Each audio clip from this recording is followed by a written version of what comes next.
જે રીતે કન્યા કેળવણી બાબતે ગુજરાત અગ્રેસર રહ્યું છે તેને લઈને ડેપ્યુટી સીએમએ માહિતી આપી. સાથે સાથે અન્ય સમાચારો પર નજર કરીએ. કેન્દ્રીય કેબિનેટ બેઠકમાં એક મહત્વપૂર્ણ નિર્ણય છે તે લેવામાં આવ્યો છે. તેને લઈને જનગણના 2027 માટે 11,718 કરોડનું બજેટ મંજૂર થયું છે.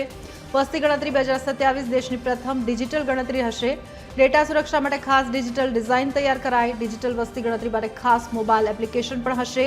हिंदी, अंग्रेजी तथा प्रादेशिक भाषाओं में तेमां डेटा एकत्र करवामां आवशे. वस्ती गणतरी 2 तबक्कामां एप्रिल 2026 थी शरू थशे. पिछला सेंसस हुआ था 2011 में. 2021 में कोविड का पीरियड था, इसके कारण हो नहीं पाया और अब अगला 2027 में होगा.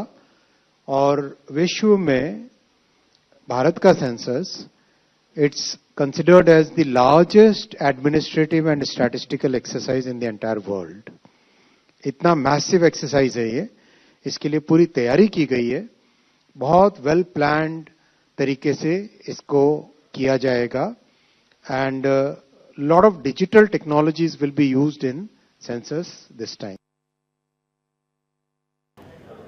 तो आज मुद्दा पर વધુ માહિતી સાથે हमारा संवाददाता वैभव श्रीवास्तव फोन लाइन थी हमारी साथ जुड़ाई गया है. वैभव, जिस प्रकार से भारत की बात की जाए तो सबसे ज्यादा जनसंख्या भारत के पास है, उसमें अभी जनगणना को लेके भी अभी भारत आत्मनिर्भर भी बन रहा है और मतलब उसमें भी आगे बढ़ के अभी जो जिस प्रकार से डिजिटल में प्रवेश कर रहा है, क्या है अपडेट्स?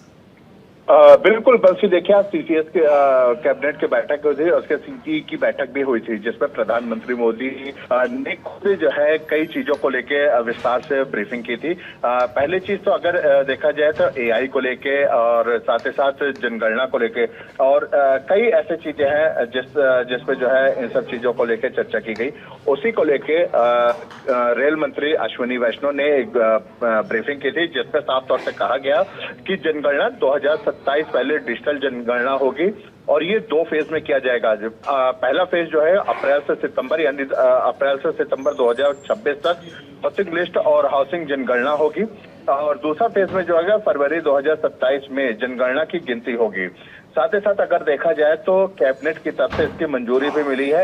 11,718 करोड़ रुपए का बजट दी गई है और जिस तरह से लगातार अगर डिजिटल की बात किया जाए तो तमाम कई भाषाओं में जो है, चाहे वो डिजिटल डिजी लॉकर की बात कर लिया जाए, तमाम ऐसी चीजें हैं जो भाषा को लेके कई लोगों का कंप्लेंट भी रही है कि हिंदी में नहीं है, इंग्लिश में नहीं है, तमिल, तेलुगु, मलयालम तमाम.